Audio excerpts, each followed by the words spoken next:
नमस्कार,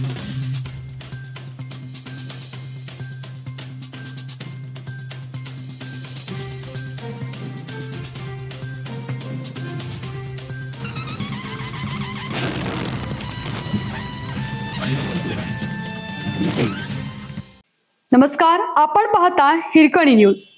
हिरकणी न्यूज प्रत्येक क्षण ताज्या घडामोडी आणि महत्त्वाच्या प्रत्येक बातमीसाठी नेहमी तत्पर. गोंधूबाबा अशोक खरातच्या पत्नीला दिलासा, कल्पना खरातला अटकपूर्व जामीन मंजूर. नाशिक मधील चर्चेत असलेल्या गोंधूबाबा अशोक खरात प्रकरणात मोठी घडामोड समोर आली आहे. दैवी शक्तीचा धाक दाखवून जमीन हडप केल्याच्या कथित फसवणूक प्रकरणात अशोक खरात यांची पत्नी कल्पना खरात हिला न्यायालयाने अटकपूर्व जामीन मंजूर केला आहे.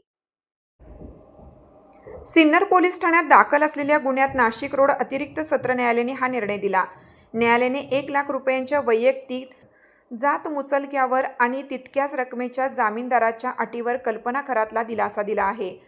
दरम्यान 2024 मधील कथित जमीन व्यवहारावर 22 वर्षांनी गुन्हा दाखल झाल्याने न्यायालयाने या प्रकरणातील विलंबाचीही नोंद घेतली आहे. 2004 मध्ये जमीन हडप केल्याचा गुन्हा तब्बल 22 वर्षांनी 2026 मध्ये दाखल करण्यात आला. या प्रदीर्घ कालावधीत फिर्यादी किंवा त्यांच्या भावानी खरेदी खत रद्द करण्यासाठी किंवा जमिनीचा ताबा मिळवण्यासाठी कधीही दिवाणी न्यायालयात दाद मागितली नव्हती. ही बाब न्यायालयाने प्रकर्षाने नोंदवली. या प्रकरणाच्या सुनावणी दरम्यान न्यायालयाने महत्त्वपूर्ण निरीक्षणे नोंदवली. करार करताना फसवणुकीचा कोणताही अप्रामाणिक हेतू असल्याचे तपासात समोर आलेला नाही.